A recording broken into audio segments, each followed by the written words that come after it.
나는 나의 하루를 어떻게 보냈는가를 한번 생각해 보시기 바랍니다. 그러면서 이 말씀을 함께 나누었으면 좋겠습니다.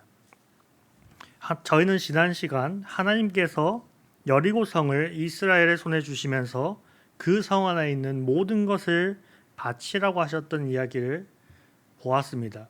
그 가운데서 하나님께서 딱 하나만 바치지 않을 것을 말씀하셨는데 그게 무엇이냐면 라합의 집에 거하는 사람들은 살려두라고 하셨습니다. 여리고성을 점령하면서 그곳 가운데 있는 모든 것을 멸하고 그곳에 있는 모든 것을 다 하나님 앞에 바치라고 했는데 라합과 그에게 속한 모든 것은 살려두라고 하신 겁니다. 그래서 여리고 성벽이 무너지자 이스라엘이 여리고성을 향해 뛰어 들어갔습니다. 이미 여리고성 안에 있는 자들은 전력을 잃었습니다.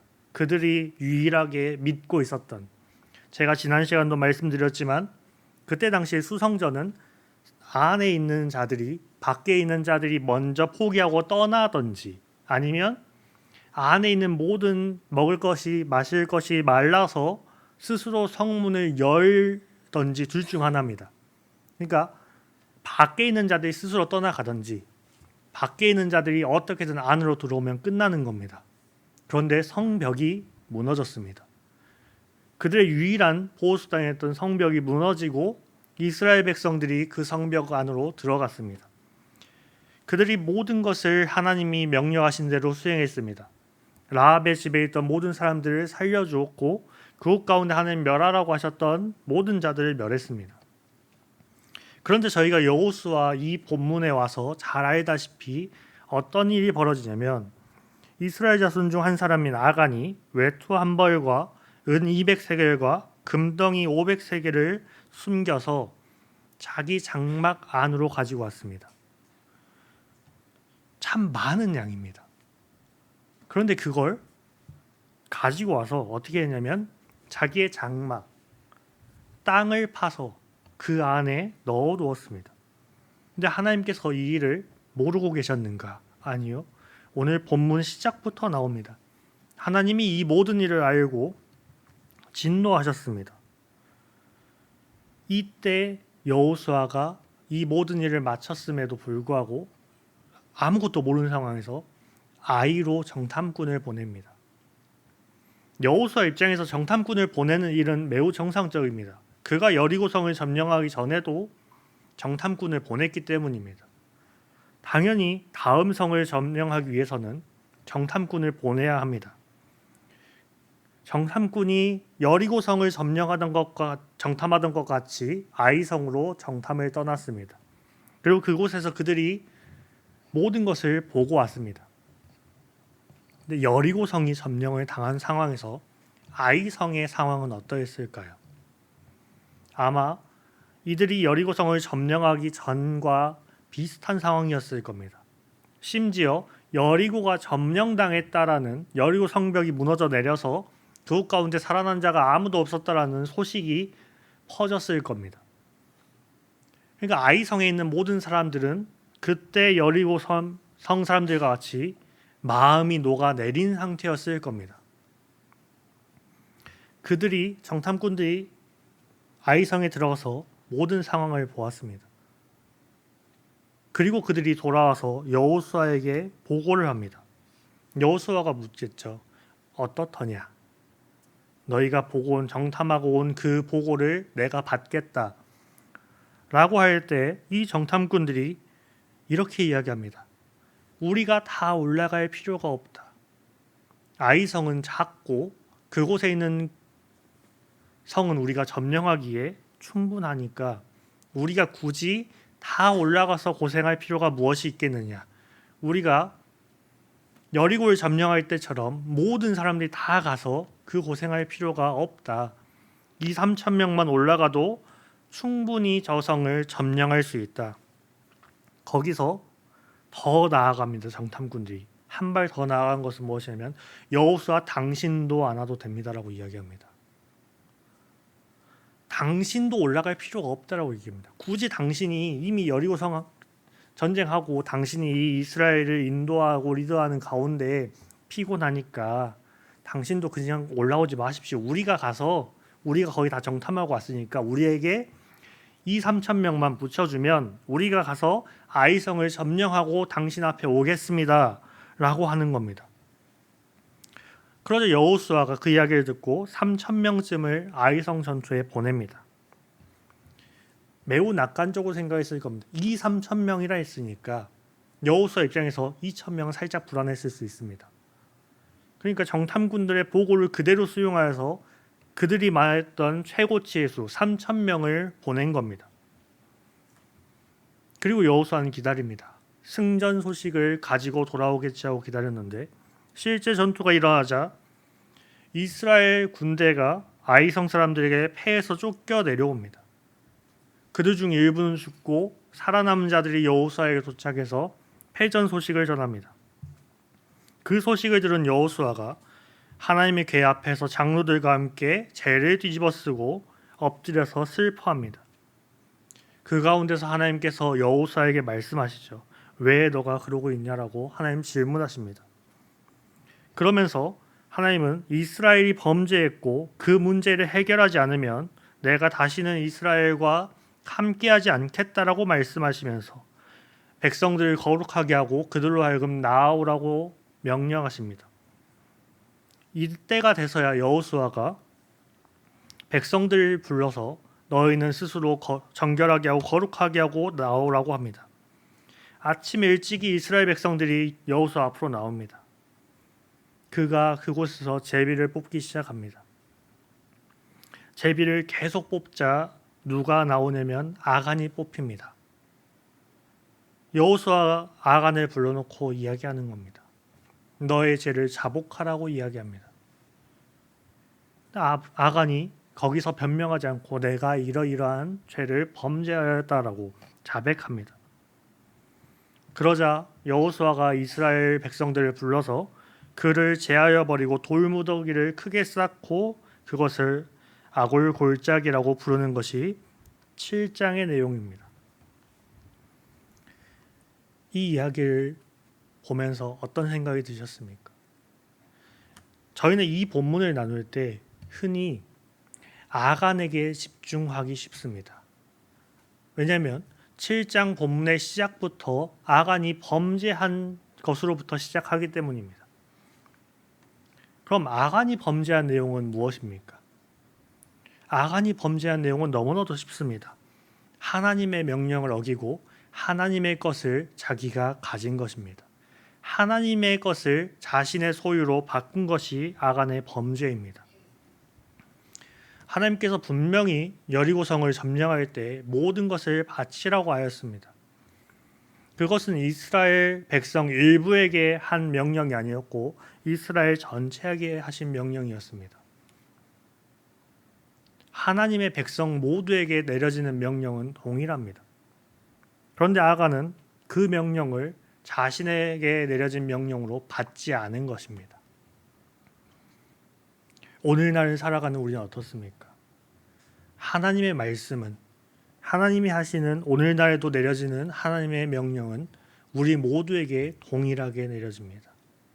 누군가에게만 하나님의 말씀이 선포되어지고 누군가에게는 선포되어지지 않는 말씀이 아니라는 사실을 우리는 기억해야 합니다. 강단에서 선포되어지는 말씀이 나는 저렇게 하지 않으니까 나랑은 상관없는 말씀이다. 나는 나름 잘 살고 있으니까 이 설교의 내용은 나와 무관한 내용이다 라고 생각해서는 안 된다는 것입니다. 혹은 어떠한 특정 설교만 나에게 해당된다라고 생각해서도 안 된다라는 것입니다. 제가 이 내용을 말씀드릴 수 있는 이유는 이겁니다. 제가 카페를 하면서 엄청난 시험 가운데 있었습니다. 그러니까 뭘 선택하냐면 시험과 관련된 설교만 주구장창 듣는 겁니다. 다른 설교는 듣지 않습니다. 내 삶이 힘들고 어려우니까 내가 왜 이러한 가운데 놓여졌는가에 대한 설교만 유튜브에 찾아서 계속 듣습니다. 그럼 어떻게 되냐면 내가 왜 시험을 받고 있는지에 대한 그거는 파악할 수 있습니다. 그런데 뭐가 문제가 됩니까? 하나님이 그 가운데 내 인생을 축복하신 내용에 대해서는 전혀 듣지 않습니다. 내가 보기에 내 삶이 힘들고 어려우니까 나에게 어려움이 오는 이유나 내가 지금 어려움을 겪고 있는 거에 대해서 내가 잘못한 내용들을 찾는 데는 빠릅니다. 그런데 뭐가 문제가 되냐면 그 가운데서도 내 인생을 인도하고 계시고 지키고 계신 하나님에 대해서는 전혀 나와 무관한 내용이 되는 겁니다. 여전히 오늘도 내 삶을 인도하고 계시고 지키고 계신 하나님에 대해서는 나는 상관없는 사람이 되는 겁니다. 그 말씀에 대해서 나는 상관없는 자가 되는 겁니다. 그러니까 아간의 죄를 오늘 우리에게 대입해 봤을 때 우리의 죄는 이겁니다. 나는 오늘 말씀에 무관하지 않는 삶을 살았는가입니다. 나는 강단에서 선포되어진 말씀 가운데 하나님이 나에게 명령하신 것을 그저 듣고 지나치고 살지 않았는가에 대한 이야기입니다. 그것이 아간의 죄고 그것이 오늘날 우리가 아간을 무조건적으로 비난할 수 없는 이유입니다. 우리 또한 아간과 같다라는 이야기입니다. 우리가 아간과 전혀 다르지 않다는 이야기입니다. 우리가 아간의 이야기를 보면서 어떻게 하나님이 여리고성을 그렇게 점령하는데 인도하심과 하나님의 지휘하심과 하나님께서 싸우셨는데 어떻게 아간 너는 그럴 수 있냐라고 할 수 없는 이유가 우리가 아간과 똑같이 살고 있기 때문입니다. 그런데 우리는 그거에 생각하지 않습니다. 이 일이 전혀 아간의 것이라고만 생각합니다. 왜요? 나는 하나님의 것을 뺏지 않았으니까. 내가 하나님께 바쳐질 것을 뺏은 기억이 없으니까 나는 그렇지 않았다. 아간과 나는 전혀 별개의 다른 사람이라고 생각합니다. 그런데 그 가운데서 우리는 생각해 봐야 합니다. 하나님의 것을 내가 정말 뺏지 않았는가? 내 인생은 하나님의 것이 아니고 내 것인가에 대한 생각을 해봐야 됩니다. 제가 서두에 말씀드렸습니다. 오늘 하루를 어떻게 사셨습니까? 라고 여쭈어 보았습니다. 오늘 하루 하나님의 소유된 백성으로 살아냈는가에 대한 질문을 해봐야 합니다. 나의 삶이 나의 것인지 하나님의 것인지 생각해 보아야 합니다. 우리가 우리의 입술로는 나의 인생은 하나님의 것입니다. 나의 삶의 주인은 하나님이십니다라고 하는데 실상 나의 삶은 내 맘대로 살지 않았는지 내 원하는 내 소욕대로 살지 않았는지 돌아보아야 합니다. 그것이 아간이 하나님께 바쳐질 물건을 자기의 장막에 숨겨놓은 것과 전혀 다르지 않다라는 사실입니다. 내 삶에 하나님이 명령하신 것들 어기고 하나님께 바쳐진 나의 삶을 내 맘대로 사는 것, 그것이 오늘날 아간의 죄입니다. 그러면 이렇게 말씀하실 수도 있습니다. 하나님께 바쳐진 자들은 목회자들이죠, 교역자들이죠 라고 하실 수 있습니다. 물론 저희는 하나님 앞에 인생을 걸기로 하나님 앞에 서원한 자들입니다. 그런데 성경이 그렇게 말하고 있는가입니다. 성경이 성도를 향하여서 무엇이라고 말하고 있는가를 살펴보아야 한다는 것입니다. 우리는 하나님께 바쳐진 자들입니다. 우리는 하나님을 내 삶의 주인으로 모시는 자입니다. 그러니까 이 내용은 단순히 목회자나 교역자나 어떠한 교회에서 어떠한 일을 맡아서 일을 하고 있는 직원들에게만 속한 내용이 아니라는 이야기입니다. 선교 단체에 있는 그 사역자들만의 일이 아니라는 것입니다. 이것은 우리 모두의 이야기입니다. 그래서 우리는 돌아보아야 합니다. 그렇게 내가 아간을 비판하고 비난하고 어떻게 하나님이 베푸신 은혜에 그렇게 갚을 수 있냐라고 하는 그 질문을 나에게 던져봐야 한다는 것입니다. 그래서 내가 하나님으로부터 뺏고 있는 것은 없는지 돌이켜 회개하고 다시 한번 하나님 앞에 나아가야 한다는 것입니다. 자, 그럼 아간의 죄는 이렇게 해서 이야기가 됐습니다. 그런데 우리가 한 가지 더 살펴볼 것이 있습니다. 하나님께서 여호수아를 부르실 때 무엇이라고 말씀하셨는가입니다. 오늘 10절에 여호와께서 여호수아에게 이르시되 일어나라 어찌하여 이렇게 엎드렸느냐라고 하셨습니다. 근데 그 다음이 나오는 단어가 무엇인지 살펴보셔야 합니다. 11절입니다. 이스라엘이 범죄하여 라고 기록되어 있습니다. 분명 오늘 시작에 이스라엘 자손들이 온전히 바친 물건으로 말미암아 범죄하였으니 하면서 누가 나오냐면 아간이 나옵니다. 아간이 온전히 바친 물건을 가졌다라고 하면서 여호와께서 이스라엘 자손들에게 진노하셨다라고 나오는데, 하나님께서 여호수아에게 나타나셔서 말씀하실 때 무엇을 얘기하시냐면 아간이 범죄하였다라고 이야기하지 않으시고 이스라엘이 범죄하였다라고 말씀하십니다. 물론 이 본문 내에서 아간이 잘못한 게 명확히 있습니다. 그런데 그 가운데서 이스라엘의 잘못은 없냐를 우리는 또한 살펴보아야 한다는 것입니다. 하나님께서 분명히 이스라엘의 잘못이 있다라고 말씀하십니다. 그럼 이스라엘의 잘못은 무엇일까요? 하나님이 있으나 하나님이 없는 자들처럼 한 게 이스라엘의 죄입니다. 분명히 하나님께서 여리고성을 점령하실 때 하나님이 명령하신 모든 것대로 했습니다. 그들이 똑같이 여리고성을 정탐했습니다. 그리고 돌아왔습니다.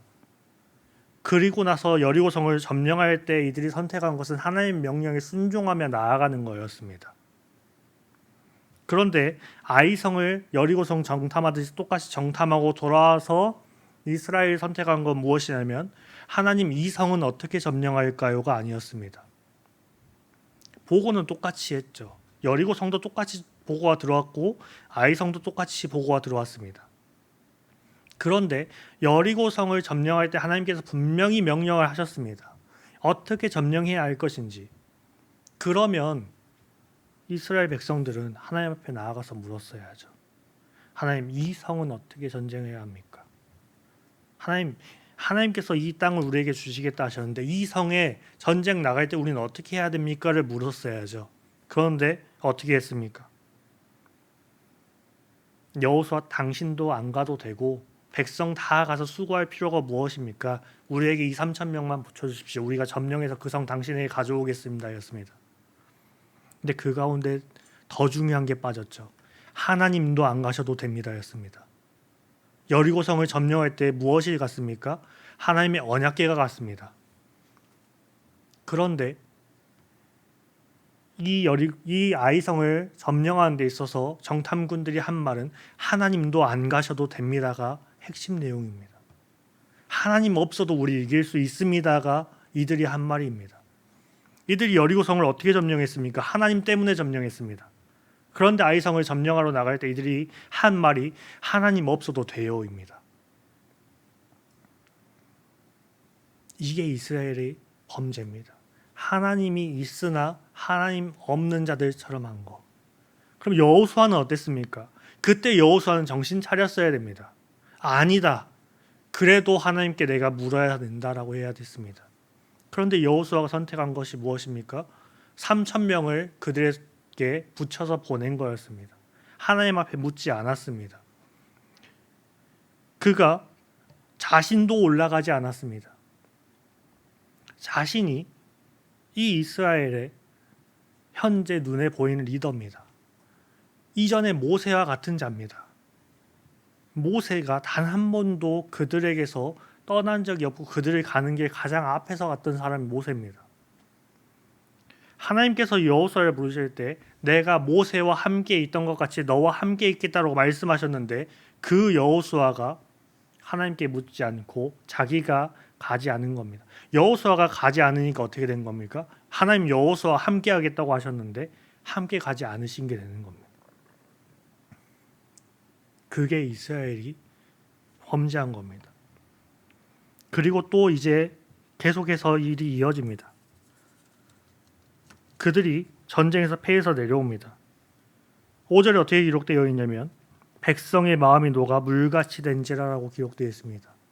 마음이 녹았던 자들이 원래 누굽니까? 여리고성 사람들이었고 아이성 사람들이었고 가나안 땅에 있는 자들이었습니다. 그런 그들이 하나님 없는 자들처럼 하니까 어떻게 되냐면 그 가나안 땅에 있던 사람들처럼 그들이 되어버린 겁니다.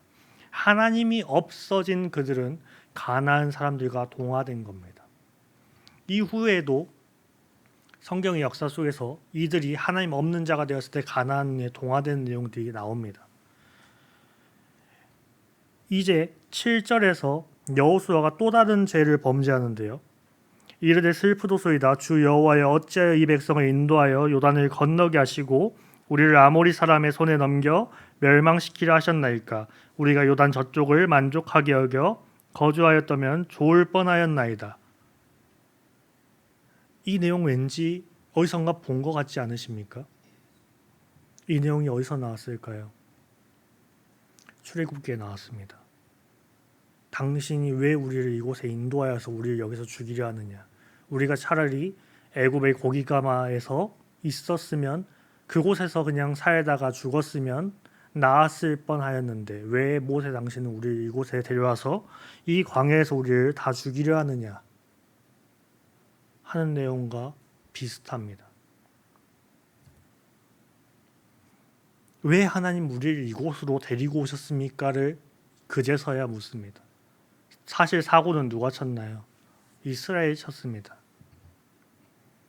하나님 말씀대로 안 한 건 이스라엘입니다. 그런데 이제 와서 하나님 앞에 책임을 묻습니다. 하나님 앞에 하나님 우리 왜 여기 왔습니까? 우리 차라리 요단강 안 건너고 동편에서 취한 그 땅을 12지파가 나눠서 살았으면 차라리 나았을 텐데 우리 왜 여기로 와야만 했습니까? 라고 하는 겁니다. 그런데 우리의 삶을 돌아보아야 합니다. 우리 마음대로 아까 아간이 한 것처럼 내 삶의 주인은 하나님이라고 해놓고 내 마음대로 살아놓고 뭘 하냐면 하나님 내 인생 왜 이렇게 됐습니까? 하나님 도대체 내 삶에 놓여진 이 상황은 왜 온 겁니까? 를 그제서야 하나님 앞에 묻습니다. 하나님 내가 이러지 않았으면 좋을 뻔했어요. 그걸 우리는 너무나도 당당하게 묻는다는 겁니다. 제가 오늘 누군가랑 대화를 하다가 내가 과거로 돌릴 수 있으면 시간을 과거로 돌릴 수 있으면 내가 카페를 오픈하기 전으로 돌리고 싶다라고 얘기를 했습니다. 근데 상대방이 무슨 얘기를 했냐면 안 되는 거 뻔히 알면서 그거 얘기하냐고 했습니다. 제가 왜 그런 얘기를 꺼냈을까요? 내가 그 전으로만 돌아갈 수 있으면 차라리 그게 아니었으면 이라고 하는 겁니다. 그런데 거기에도 죄성이 있죠. 왜요? 하나님의 인도하심을 신뢰하지 못한다는 내용이 있는 겁니다. 그 고난을 거쳐와서 해야만 하는 하나님의 일들이 있음에도 불구하고 그 가운데서 하나님의 인도하심이 있고 지키고 보호하심이 있음에도 불구하고 내가 그 전으로 돌아가고 싶다. 내가 요단강을 건너기 전으로 가고 싶다. 를 하는 겁니다. 그것이 이스라엘이 범죄한 내용입니다. 어떠십니까? 오늘 살아가는 우리가 아간이나 이스라엘이 범죄한 내용을 동일하게 하고 있다는 생각을 들지 않으십니까? 저는 그 생각이 듭니다. 제가 저는 아간의 범죄를 전혀 범죄하지 않았고 이스라엘 죄를 지었던 거 전혀 하지 않으니까 찔리십시오를 하는 게 아니라 제가 이 본문을 보면서 내가 아간 같은 자구나. 내가 이스라엘 중에 한 사람과 같은 자구나. 라는 생각이 너무나 많이 들었습니다. 너무나 많이 찔렸습니다. 내가 어떻게 예전에는 이 본문을 보면서 아간한테 이 아이 멍청한 녀석아 어떻게 너가 하나님 앞에 그럴 수 있냐라고 했을까? 어떻게 이스라엘은 하나님 앞에 이렇게 할 수 있는가? 여기까지 온 게 하나님 은혜인데 어떻게 이렇게 할 수 있는가? 에 대한 생각을 했었는데 내가 정말 과거에 정죄하기 바빴구나. 내가 정말 무지했구나. 내가 정말 하나님의 말씀을 몰랐구나. 이 말씀은 사실 나에게 하신 이야기인데 내가 아간의 이야기고 이스라엘만의 이야기라고 치부하고 살았구나. 이 말씀을 하나님이 우리에게 주신 이유를 찾아야 합니다. 확인하시고 점검하셔야 됩니다. 그리고 똑같이 마음에 찔림이 있으시다면 돌이키셔야 합니다. 오늘 이 본문에서 이스라엘이 하나님과 화해하는 방법이 나왔습니다. 그것이 무엇입니까? 아간을 그들 가운데서 제하여 버리고 죽이는 거였습니다. 아간이 피를 흘려 죽는 것이었습니다. 그걸로 하나님 앞에 화해하였습니다. 그럼 우리는 어떻게 해야 될까요? 누군가 죽었습니다. 구약에서. 그런데 우리에게 주어진 건 무엇입니까? 이 구약의 시대 때 이들의 범죄로 말미암아 아간이 피 흘려 죽었습니다. 그럼 우리는 알고 있는 내용이 있죠. 우리의 죄 때문에 누가 피 흘려 죽으셨는가? 누가 하나님과의 화해의 길을 내셨는가? 우리는 그 부분으로 들어가야 합니다. 나의 죄 때문에 예수 그리스도께서 피 흘려 죽으셨습니다. 그가 죽으심은 육적인 죽으심뿐만 아니라 하나님과의 관계의 단절을 이야기합니다.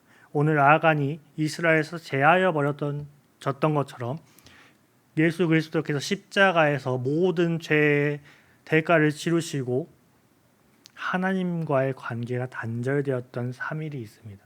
그의 죽음심은 그것이었습니다. 하나님과 단절되는 것, 제하여 버림을 당하는 것, 나무에 달린 자마다 저주를 받을 것이라고 하였는데 그걸 예수님께서 대신 지셨습니다. 우리의 죄, 이스라엘이 지었던 이 죄처럼 우리의 죄를 예수님께서 대신 지고 하나님과 화해의 길을 내셨습니다. 그럼 이제 우리가 해야 될 것이 있습니다. 이전에 우리의 삶이 어떠한 삶이었는지를 돌아보시고 회개하시고 그걸 하나님 앞에 가지고 나가십시오. 화해의 길은 열려 있습니다. 그리고 이제 저 문을 열고 나가고 나서부터는 아간이 범죄했던 것, 이스라엘이 범죄했던 것들을 철저히 내려놓고 하나님을 주인으로 모시는 삶, 하나님 말씀에 순종하는 삶, 그 삶을 살기로 결단하고 저 문을 나가는 겁니다. 힘들 것입니다. 넘어질 것입니다. 이제 여호수아입니다. 이 뒤로 이스라엘이 얼마나 많이 무너졌고 넘어졌는지 우리는 너무나 잘 압니다. 우리의 삶도 그럴 수 있습니다. 그러나 그때마다 우리는 이 말씀을 기억하고 오늘 하루를 살아내는 겁니다. 매일매일의 삶을 살아내야 합니다. 말씀을 듣는 이 예배 시간으로 우리의 삶이 끝나는 것이 아니라 이것을 우리는 세상에 가지고 나아가서 살아야 합니다. 실천하는 삶을 살기를 소원합니다. 말씀대로 살아내는 삶을 살아내기를 소원합니다. 그렇게 살아갈 때 하나님의 일하심을 경험하게 되실 겁니다.